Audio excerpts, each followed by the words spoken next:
মিনাশ শাইতানির রাজিম। বিসমিল্লাহির রহমানির রহিম।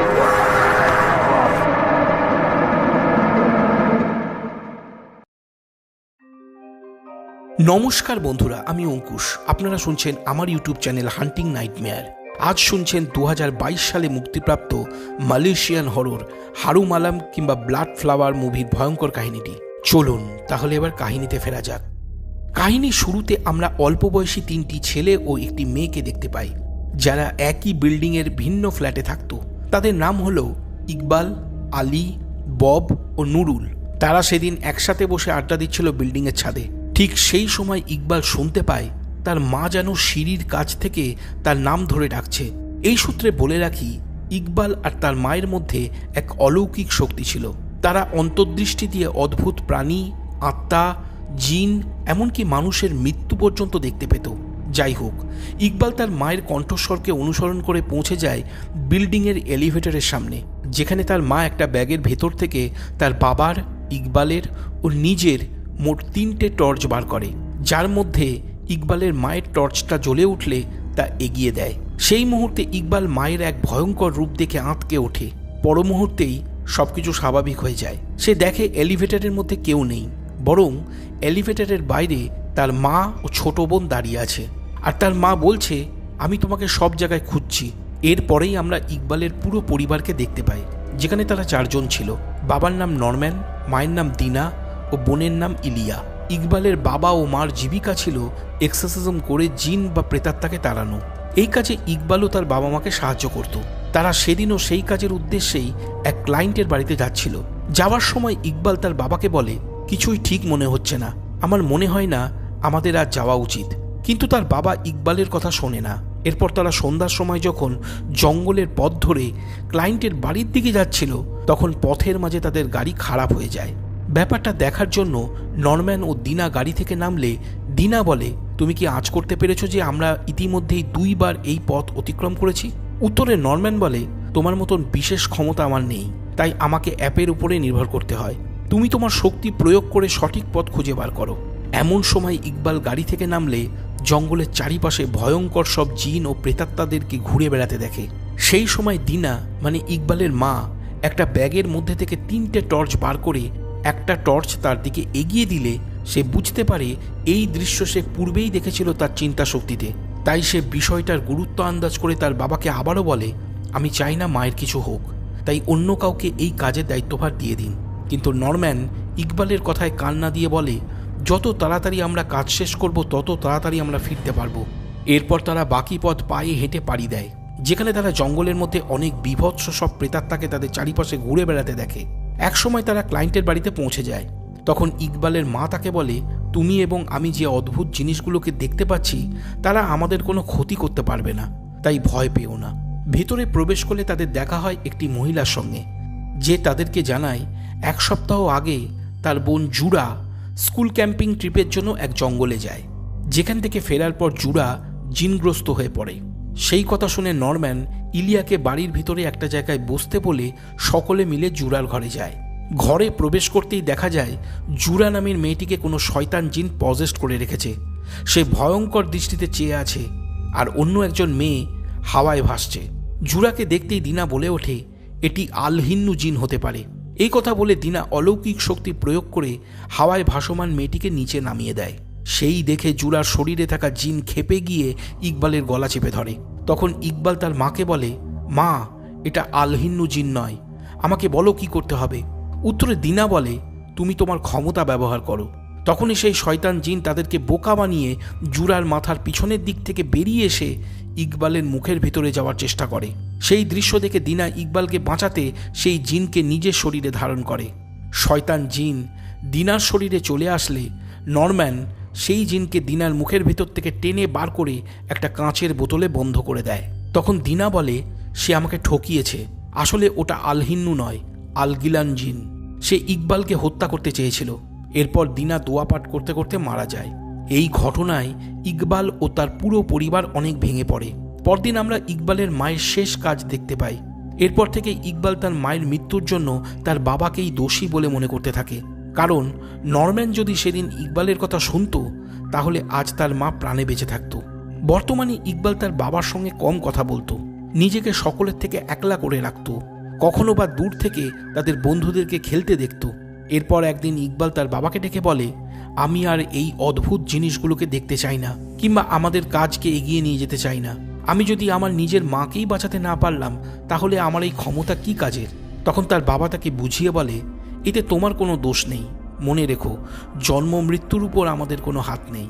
এরপর ইকবাল যখন সিঁড়ির বাঁকে একলা বসে তার মায়ের ভিডিও দেখছিল, তখন তার বন্ধু আলী, বব ও নুরুল সেখানে এসে তাদের সঙ্গে যেতে বলে, কিন্তু ইকবাল যায় না।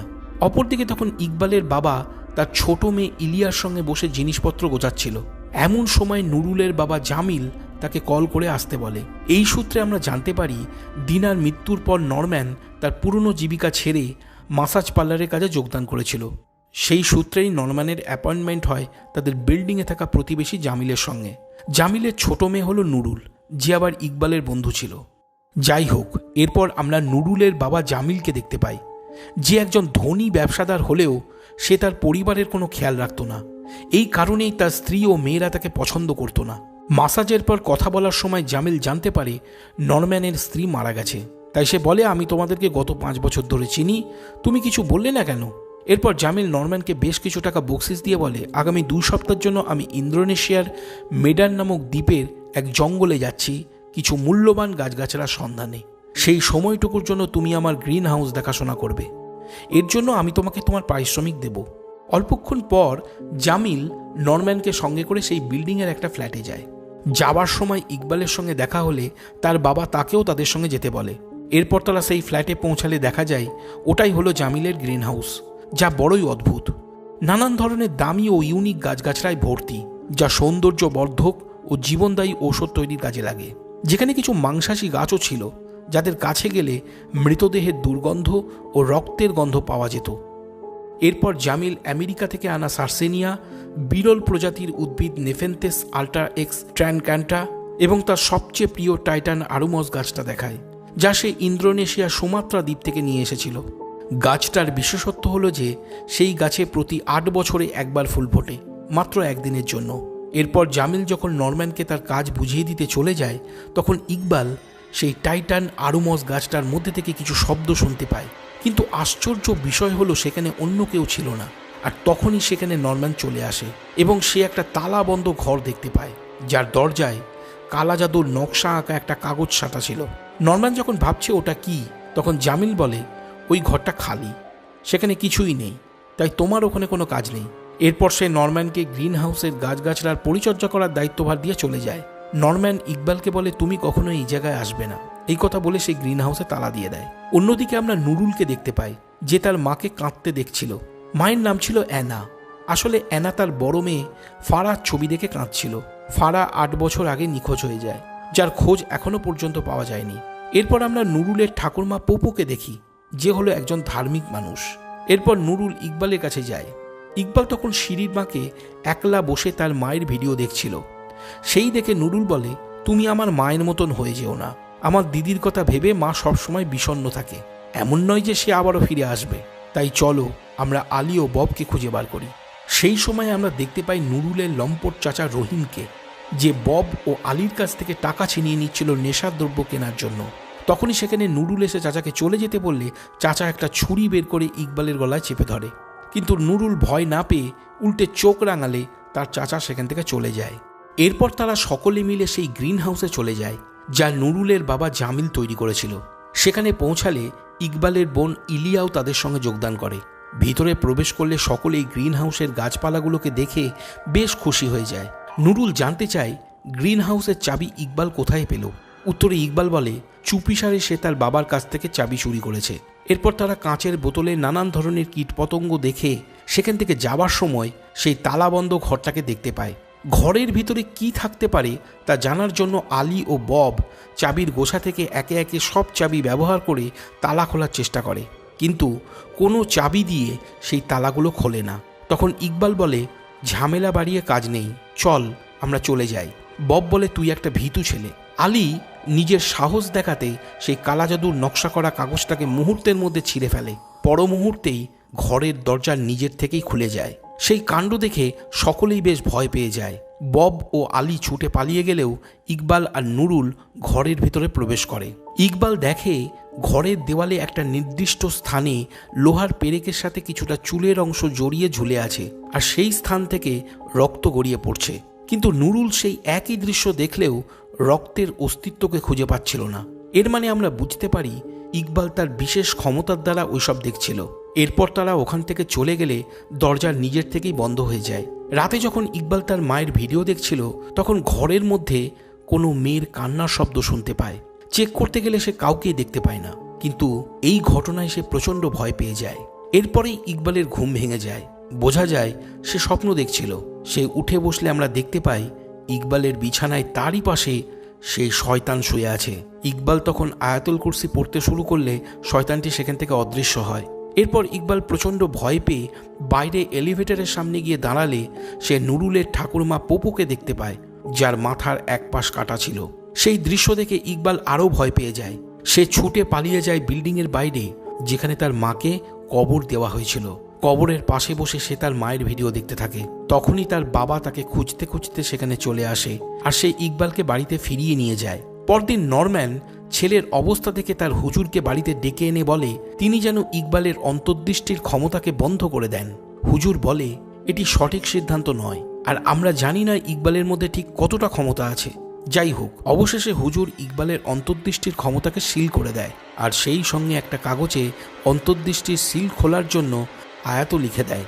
যদি কখনো প্রয়োজন পড়ে তাহলে তার নরম্যান ব্যবহার করতে পারবে। এই সূত্রে আরও একটা কথা বলে রাখি, ইকবালের যে শুধুমাত্র অন্তর্দৃষ্টি ছিল এমন নয়, সে চাইলে অশুভ শক্তির বিরুদ্ধে লড়তেও পারত। কিন্তু ইকবালের মনে ভয় থাকার কারণে সে তার শক্তিকে ব্যবহার করতে পারত না। এরপর আমরা নুরুলের মা অ্যানাকে দেখতে পাই, যে তার কাজ সেরে বাড়িতে ফিরে আসলে তার শাশুড়ি মা পপুকে বলে একসাথে খাওয়ার জন্য। তখনই পপু দেখতে পায় এলিভেটরের দরজা বারবার খোলা বন্ধ হচ্ছে। সে সেদিকে এগিয়ে গেলে হঠাৎ দেখতে পায় এলিভেটরের মধ্যে একটা মেয়ের আত্মাকে দাঁড়িয়ে থাকতে, যার পিছনে ছিল ভয়ঙ্কর দেখতে এক জিন, যে জিনকে ইকবাল তার বিছানায় তারই পাশে শুয়ে থাকতে দেখেছিল। এরপর যখন ইকবাল তার বাবা ও বোনের সঙ্গে মুভি দেখার জন্য যাচ্ছিল, তখন পোপো এগিয়ে গিয়ে ইকবালের কানে কানে বলে আমরা সবাই অভিশপ্ত।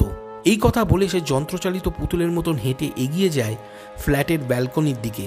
ইকবাল অবাক হয়ে তাকে দেখতে থাকে সে আসলে কি করতে চলেছে। এমন সময় ইকবালের বাবা ডাক দিলে সে সেখান থেকে চলে যায়। এরপরেই আমরা দেখতে পাই পোপোকে ব্যালকনি থেকে ঝাঁপিয়ে পড়তে। উপর থেকে পড়ে পোপোর মাথা ফেটে সে মারা যায়। এরপর বিল্ডিংয়ের সকল মানুষ যখন ছুটে আসে তখন আমরা দেখতে পাই ইকবাল শুধু দেখতে পাচ্ছিল যে শয়তান পোপোর শরীরের রক্ত জিভ দিয়ে চেটে খাচ্ছে। এর মানে বোঝা যায় তখনও পর্যন্ত ইকবালের অন্তর্দৃষ্টির বিশেষ ক্ষমতা সিল হয়ে যায়নি। এরপর ইকবাল সিনেমা হলে পৌঁছালে সেখানে নুরুলের লম্পট চাচা রহিমের এক ভয়ঙ্কর রূপ ধরে শয়তান তাকে ভয় দেখায়, যার ফলে ইকবাল বুঝে যায় গ্রিন হাউসের সেই ঘর খোলার পর থেকেই শয়তান জেগে উঠেছে ও সে একে একে সকলকে শেষ করে ফেলছে। অপরদিকে তখন লম্পট রহিম গ্রিন হাউসের সামনে দিয়ে যাবার সময় দেখে গ্রিন হাউসের দরজা নিজের থেকেই খুলে যাচ্ছে। চুরি করার মতলবে সে ভিতরে ঢুকলে আমরা দেখি তখন ইকবালের বাবা গাছে জল দিচ্ছিল, আর তার কানে হেডফোন থাকার কারণে সে কোনো শব্দই শুনতে পাচ্ছিল না।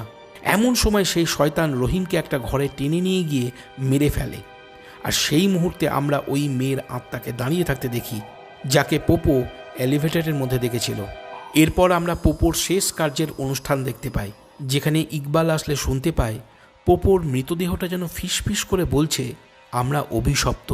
ইকবাল সেদিকে এগিয়ে গেলে হঠাৎ পোপো তার দিকে চেয়ে চোখ খোলে, যা দেখে ইকবাল প্রচণ্ড ভয় পেয়ে যায়। তখনই সে আলী আর ববকে রক্তমাখা মৃত অবস্থায় দাঁড়িয়ে থাকতে দেখে। আসলে সেই সময় তো তারা বেঁচে রয়েছে, তাহলে সে এই সব দেখছে কেন? ছুটে পালিয়ে গেলে একসময় সে বুঝতে পারে তার দুই বন্ধু আলী আর বব খুব শীঘ্রই মরতে চলেছে। তাই ইকবাল বব ও নুরুলের সঙ্গে দেখা করে এই বিষয়ে আলোচনা করতে থাকে। আলোচনার সময় জানা যায় তারা সকলেই কোনো এক মেয়ের কান্নার শব্দ শুনতে পাচ্ছে, এমনকি তাদেরকে কেউ যেন অনুসরণ করছে। আবার আলীকেও খুঁজে পাওয়া যাচ্ছে না। তখন ইকবাল বলে আমাদের সেই জাদুর নকশা করা কাগজটা ফিরিয়ে দিতে হবে। সেই কথা শুনে বব বলে আমার মরার কোনো শখ হয়নি যে আমি ওখানে যাব, তোমরা যাও, আমি যাচ্ছি না তোমাদের সঙ্গে। তখন ইকবাল ও নুরুল মিলে গ্রিন হাউসে যায়, যাতে তারা কালা জাদুর নকশা করা কাগজটা খুঁজে আবার সেই ঘরের দরজায় ঝুলিয়ে দিতে পারে। ইকবাল সেই বন্ধ ঘরের মধ্যে নকশা করার কাগজটাকে খুঁজে পেলে যখনই সেটা কুড়িয়ে নিতে যায় তখনই শয়তানের হাত এগিয়ে আসে তার দিকে আর কাগজটা অন্ধকারে চলে যায়। তখনই শোনা যায় নুরুলের চিৎকার। ইকবাল সেখানে ছুটে গেলে দেখে টাইটান আরুমস গাছের কাছেই আলীর রক্তমাখা ক্ষতবিক্ষত লাশ পড়ে আছে আর তার হাতের মুঠোয় আছে সেই নকশা করা কাগজটা যা তারা খুঁজছিল। এরপর পুলিশ এলে নরম্যানকে জিজ্ঞাসাবাদ করে, কারণ সে তখন ওই গ্রিন হাউসের দেখাশোনা করছিল। পুলিশ চলে যেতেই নরম্যান বুঝে যায় ইকবাল তার বন্ধুদেরকে নিয়ে গ্রিন হাউসে গিয়েছিল, তাই সে ইকবালের উপরে প্রচণ্ড রেগে যায় ও বলে, আমার বারণ করা সত্ত্বেও তুমি সেখানে কেন গিয়েছিলে? পুলিশ এখন আমাদের পেছনে পড়েছে। জেলে যাওয়ার খুব শখ হয়েছে না তোমার? আমাকে বলো আলী সেখানে কিভাবে গেল? ইকবাল তখন বলে, আমি জানি না সে কিভাবে ওখানে ঢুকলো, তবে গতকাল আলী, বব, নুরুল ও ইলিয়াকে নিয়ে আমি সেখানে গিয়েছিলাম। আলী আর বব মিলে কাগজটা ছিঁড়ে ফেলে। তখনই আমি অনুভব করলাম সেখান থেকে কোনো শয়তান মুক্তি পেল। সেই কথা শুনে নরম্যান বলে, বাজে কথা বলো না, তোমার ক্ষমতা সিল করা হয়েছে আর ওই নকশার কাগজ তা যে কেউ কিনে লাগাতে পারে। এই কথা বলে সে আবারও রেগে যায়। পরক্ষণেই মা মরা ছেলের প্রতি দুর্বল হয়ে পড়ে নরম্যান নিজেকে সামলে নেয়। তখন ইকবাল দুঃখ প্রকাশ করে বলে, মা আর আমার মধ্যে যা আছে তা তোমার নেই, তাই তুমি কখনোই আমাকে বুঝবে না বাবা। এই কথা বলে ইকবাল চলে যায়। রাতে ইকবাল তার মায়ের ভিডিও দেখার সময় তাদের উপরের ফ্ল্যাট মানে নুরুলদের ফ্ল্যাট থেকে আবারও সেই মেয়ের কান্নার শব্দ শুনতে পায়। তাই সে বিষয়টা দেখার জন্য উপরের ফ্ল্যাটে গিয়ে নুরুলকে খুঁজতে থাকে। তখন আমরা রুমের ভিতরে পোপোর লাশকে হেঁটে চলে বেড়াতে দেখি। এরপর ইকবাল যখন পোপোকে দেখে তখন সে শয়তান জিন দ্বারা পজেসড হয়ে যায়। সে বসে পড়ে খাবার টেবিলে। পোপোর আত্মা তার দিকে খাবার এগিয়ে দেয়। ইকবাল খাওয়া শুরু করতেই নিজের চেতনা ফিরে পায়। তখন সে দেখতে পায় সে কাঁচা মাছ খাচ্ছিল। তখনই পোপোর আত্মা একটা ছুরি দিয়ে নিজের পেট কেটে দেয়, যার ফলে নাড়ি ভুড়ি বেরিয়ে আসে। এরপরেই ইকবাল নুরুলকে দেখে যে তখন তারই সামনে বসে কোনো শিশুর লাশ খাচ্ছিল, যা দেখে ইকবাল জ্ঞান হারায়। সেই ঘটনার পর থেকে ইকবাল দুশ্চিন্তা করতে থাকে এটা ভেবে যে নুরুলের মৃত্যু আসন্ন। সে প্রচণ্ড ভয় পেয়ে যা দেখেছে সেই সব কথা বলে দেয় নুরুলকে। অপরদিকে তখন নরম্যান তার মেয়ে ইলিয়াকে সঙ্গে করে গ্রিন হাউসে যায় গাছে জল দেওয়ার জন্য। সেখানে তাদেরকে পুলিশ আটকালে নরম্যান বলে, 15-20 মিনিটের মধ্যেই আমাদের কাজ হয়ে যাবে। সেই কথা শুনে পুলিশ তাদেরকে গ্রিন হাউসের মধ্যে প্রবেশ করার অনুমতি দেয়। সেই সময় আমরা দেখতে পাই গ্রিন হাউসের বন্ধ ঘরের মধ্যে শয়তান জিন ববকে টেনে নিয়ে যাচ্ছে ও মেরে ফেলছে। এদিকে নরম্যান সেই বিষয় কিছুই টের পায় না। এরপর যখন ববের মৃত্যুকে ঘিরে পুলিশ আবারও তদন্ত করতে গ্রিন হাউসে আসে, তখন গাছের টব সরানোর সময় একটা টব ভেঙে যাওয়ায় মাটির ভেতর থেকে মানুষের মুখে চোয়াল ও হাড়ের টুকরো বেরিয়ে পড়ে। আর এই ঘটনার দায়ে পুলিশ নরম্যানকে অ্যারেস্ট করে নিয়ে যায়। এরপর রাতে নুরুল তার মার সঙ্গে ফ্ল্যাটে ফিরে এলে ইকবাল ও ইলিয়াকে একা দেখে তাদের বাড়িতে খাবার জন্য নিমন্ত্রণ করে। এরপর তারা যখন একসাথে বসে খাবার খাচ্ছিল তখন সেখানে আবারও ওই মেয়েটির আত্মা চলে আসে। ইলিয়া সেই দেখে ভয় চিৎকার করে উঠলে নুরুল বলে, ওটা আমার দিদি ফারা। তখনই মেয়েটির আত্মার পেছনে সেই শয়তান জিনটা এসে দাঁড়ায় ও আত্মাকে নিজের শরীরে নিয়ে নেয়। শয়তান এগোতে শুরু করলে ইকবাল তাকে আটকাতে নিজের শক্তি প্রয়োগ করে, কিন্তু হুজুর তার সেই শক্তিকে সিল করে দিয়েছিল। সিল করার ফলে আসলে যেটা হয়েছিল তা হলো অন্তর্দৃষ্টির ক্ষমতা সিল না হয়ে অশুভ শক্তিকে আটকানোর যে ক্ষমতা ইকবালের মধ্যে ছিল তা সিল হয়ে যায়, তাই সে কিছুই করতে পারে না। একসময় সেই শয়তান জিন নুরুলের শরীরকে পজেস্ট করে নেয়। ইকবাল তখন নিশ্চিত হয়ে যায় ওই ঘর খোলার জন্যই এইসব হয়েছে, তাই সে ওই শয়তানকে ঘিরে থাকা তথ্য সংগ্রহ করতে আবারও গ্রিন হাউসে চলে যায়। সেখানে পৌঁছালে সে দেখে সুমাত্রা দ্বীপ থেকে আনা টাইটান আরুমস গাছটা থেকে রক্ত গড়িয়ে পড়ছে, কিন্তু সে যখন তার মোবাইলে সেই গাছের ছবি তোলে তখন দেখা যায় সবকিছু স্বাভাবিক। অপরদিকে তখন নরম্যানকে পুলিশ জিজ্ঞাসাবাদ করার সময় সেই কালাজাদুর নকশা করা কাগজটা দেখালে সে বুঝে যায় ইকবাল যা বলছে সব সত্য, তাই সে ওখান থেকে পালিয়ে বাড়িতে চলে আসে। যেহেতু পুলিশের হাতে নরম্যানের বিরুদ্ধে কোনো যথেষ্ট প্রমাণ ছিল না, তাই তারা তাকে বাধা দেয় না। আসলে নরম্যানের মূল উদ্দেশ্য ছিল তার 2 সন্তানকে ওই জিনের হাত থেকে বাঁচানো। এরপর নরম্যান যখন ইকবাল ও ইলিয়াকে নিয়ে নুরুলের ফ্ল্যাটে যায় তখন তারা দেখতে পায় নুরুল শয়তান জিন দ্বারা পজেসড হয়ে তার মার মুখে জোর করে খাবার টুসে দিচ্ছে। সেই দেখে নরম্যান তাকে থামাতে প্রশ্ন করে, তোমার বাবা মার নাম কি? নুরুলের শরীরে থাকা জিন উত্তর দেয়, জামিল বিন আহমেদ। নুরুলের হাত থেকে অ্যানা মুক্তি পেলে বলে ওঠে, নুরুল পশুর মতন আচরণ করছে, আমাদেরকে ডাক্তার ডাকা দরকার। নরম্যান বলে, ডাক্তার কিছু করতে পারবে না, ও ওর মধ্যে একটাই লক্ষণ দেখা যাচ্ছে, সে শুধু তার বাবার নাম মনে রাখতে পারে। মনে রাখবেন, বব, আলী ও পোপো নুরুলের শরীরে থাকা জিনের হাতেই মারা গেছে। এই কথা বলেই নরম্যান দোয়া পড়তে পড়তে নুরুলের মাথায় হাত রাখে ও তাকে শান্ত করে দেয়, কিন্তু তার শরীর থেকে জিন কিছুতেই বের হয় না। আসলে নরম্যান নুরুলকে সেই স্থানেই আটকে দিয়েছিল যাতে সে নড়াচড়া করতে না পারে। কিন্তু নুরুলকে জিনের হাত থেকে বাঁচাতে হলে তাদেরকে জানতে হবে সে আসলে কে, আর সেই গ্রিন হাউসের মধ্যে কিভাবে এলো। এমন সময় তাদের ফ্ল্যাটে পুলিশ আসে নরম্যানকে খুঁজতে। সেই সময় নুরুলের মা অ্যানা পুলিশদেরকে এড়ানোর চেষ্টা করে। তখন পুলিশ জানায় বব ও আলীর লাশ গ্রিন হাউসে পাওয়া গেলেও নুরুলের লম্পট চাচা রহিমের লাশ এখনও পাওয়া যায়নি। তাই তারা মনে করে টবের মাটি থেকে মানুষের যে ভাঙা চোয়াল ও হাড়ের টুকরো পাওয়া গিয়েছিল ওগুলো হয়তো রহিমের হবে। অল্পক্ষণের মধ্যেই সেই সন্দেহ ভুল বলে প্রমাণ হয়, কারণ সেই সময় এক সাংবাদিক কল করে জানায় বিল্ডিংয়ের পাশে একটা পচা গলা লাশ তারা খুঁজে পেয়েছে, যা হলো নুরুলের লম্পট চাচা রহিমের। পুলিশ চলে গেলে অ্যানা ফিরে আসে ও নরম্যানকে বলে, আমি আমার মেয়েকে হারাতে পারবো না। তখন নরম্যান ও ইকবাল মিলে নুরুলের শরীরে থাকা জিনকে প্রশ্ন করতে গেলে হঠাৎ সেই জিন নরম্যানের গলা চেপে ধরে। ইকবাল তার বাবাকে বাঁচাতে গেলে সেই শয়তান তাকেই আক্রমণ করে দেয়। এরপর জিনগ্রস্ত নুরুল বিছানার নিচে লুকিয়ে ইকবালের মুখে আঙুল ঢুকিয়ে টানতে থাকে। সেই দেখে কোনো রকমে অ্যানা ইকবালকে বাঁচিয়ে নেয়। জিনকে শান্ত করার জন্য নরম্যান আবারও দোয়া পড়তে গেলে শয়তান এবারে তার বুকের উপর ঝুলে পড়ে তার কানে কানে বলে, আমরা সবাই অভিশপ্ত। এই কথা বলে যখনই সে নরম্যানকে জ্যান্ত মেরে ফেলার চেষ্টা করে, তখন নরম্যান নিজের সর্বশক্তি দিয়ে আবারও দোয়া পাঠ করতে শুরু করে, যার ফলে নুরুল চেতনা হারায়। এরপর নুরুলের চেতনা ফিরলে সে ইকবালকে বলে, প্লিজ আমাকে বাঁচাও। নরম্যান নুরুলকে বিছানায় শুইয়ে দেয় ও অ্যানাকে প্রশ্ন করে, তোমাদের পরিবারে কেউ কি জিনের উপাসনা করে? আসলে নুরুলের শরীরে যে জিন আছে তার নাম হলো হান্তুরায়া। সেই জিনের একজন মনিব আছে, আর নুরুল বারবার তার বাবাকেই ডাকছিল। তাই নরম্যান মনে করে তার বাবাই তাকে সাহায্য করতে পারে। এই কথা ভেবে তারা জামিলকে তার সেই পছন্দের ফুলের গাছ টাইটান আলমোসের একটা ছবি পাঠায়। কিছুক্ষণের মধ্যেই আবারও নুরুলের শরীরে থাকা জিন জেগে ওঠে। সে তখন বিছানার উপর দাঁড়িয়ে একটা অদ্ভুত শয়তান প্রাণীর জন্ম দিয়ে সেখান থেকে পালিয়ে যায়। ইকবাল তার বাবাকে বলে সেই শয়তানকে নিজের শরীরে ধারণ করে সে নুরুলকে বাঁচাতে চায়, ঠিক যেভাবে তাকে বাঁচাতে তার মা একদিন শয়তানকে নিজের মধ্যে নিয়েছিল। কিন্তু নরম্যান তার ছেলেকে সমস্যার মধ্যে ফেলতে চায় না বলে তখনও তার সেই বিশেষ ক্ষমতার সিল খুলে দেয় না। এরপর তারা ঘরের বাইরে এলে দেখে ইলিয়া কোথাও নেই। তারা খুঁজতে গেলে রান্নাঘরের দিক থেকে সে বেরিয়ে আসে ও উপরের দিকে তাকাতে ইঙ্গিত করে। তক্ষুনি সেদিক থেকে ছুরি হাতে নুরুল লাফিয়ে পড়ে ইকবালকে আক্রমণ করে দেয়। ইকবালকে বাঁচাতে তার বাবা চলে আসলে তার বুকে ছুরিটা বিঁধে যায়। পরিস্থিতি খারাপ বুঝে নরম্যান ইকবালের সেই ক্ষমতাকে আনসিল করে দেয়। ক্ষমতা ফিরে পেলেই ইকবাল নুরুলের শরীরে থাকা জিনটাকে নিজের শরীরে ধারণ করে ও জিনগ্রস্ত অবস্থায় গ্রিন হাউসে প্রবেশ করে সেই টাইটান আলমস গাছের টবের মাটি খুঁড়ে একটা মাথার খুলি বার করে। তারপর সে ওই বন্ধ ঘরের মধ্যে প্রবেশ করে দেওয়ালের সেই স্থান খুঁড়তে থাকে যেখান থেকে একসময় রক্ত বের হতো। খুঁড়তে খুঁড়তে একসময় দেওয়ালের ওই স্থান থেকে কাপড়ে মোড়ানো কিছু একটা জিনিস বার হয়ে আসে। অপরদিকে আমরা দেখি জামাল জঙ্গল থেকে ফিরে এসেছে ও নরম্যানের মেসেজ দেখেছে। এদিকে তখন নরম্যান তার ছেলের শরীর থেকে সেই জিনকে বার করার চেষ্টা করতে থাকে। সেই সময় আমরা ইকবালকে অন্ধকার জগতে দেখতে পাই, যেখানে সে তার মাকে দেখতে পায়। কিন্তু ইকবাল বুঝতে পারে ওটা তার মা নয়, বরং সেটা হলো ওই শয়তান জিন।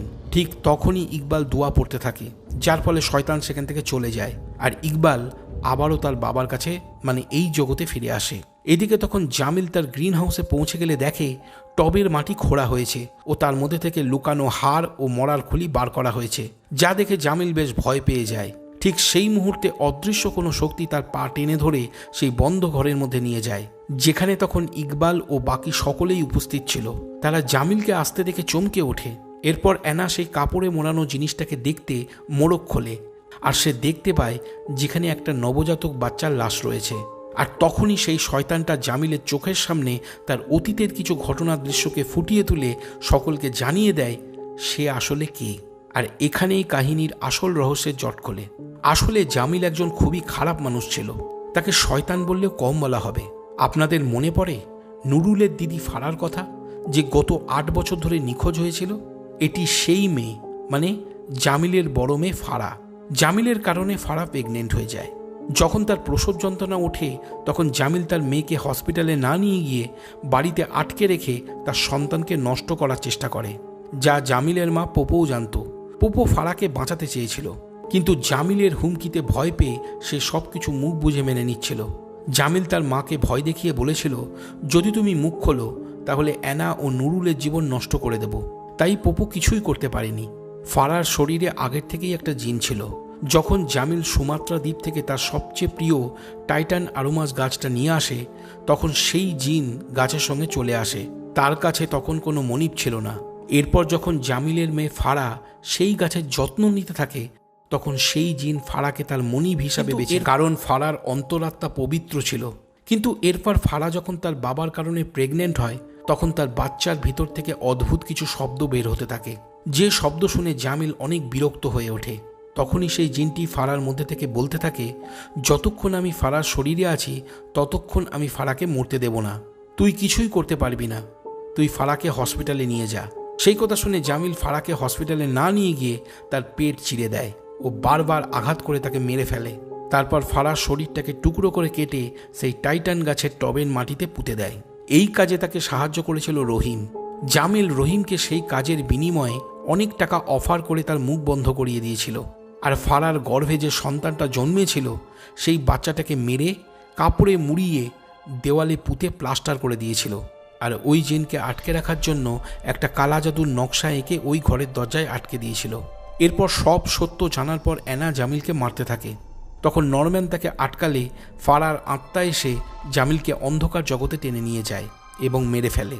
তারপর ইকবাল ও তার বাবা মিলে একসাথে সেই শয়তান জিনটাকে আবারও তার জগতে পাঠিয়ে দেয়।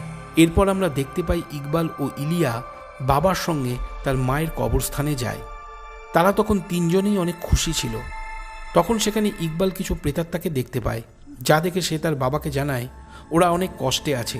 সেই কথা শুনে তার বাবা বলে, আমরা একসাথে মিলে তাদের সমস্যার সমাধান করে দেব। এরপর আমরা দেখতে পাই সেই টাইটান আরুমস গাছটাকে, যে গাছে তখন ফুল ফুটেছিল, মানে 8 বছর পূর্ণ হয়েছিল। এখানেই কাহিনী শেষ হয়ে যায়। তাহলে তোমাদের কেমন লাগলো এই মুভির কাহিনীটা তোমরা আমাকে কমেন্ট করে জানিও। যদি তোমাদের আরও কোনো প্রশ্ন থাকে আমাকে জানাতে পারো। ভিডিওটা যদি পছন্দ হয়ে থাকে তাহলে লাইক ও কমেন্ট করে দিও। যদি আমার চ্যানেলে নতুন হয়ে থাকো তাহলে অবশ্যই চ্যানেলটা সাবস্ক্রাইব করে নিও। তাহলে আবার দেখা হচ্ছে আগামী ভিডিওতে। ততক্ষণের জন্য কথা।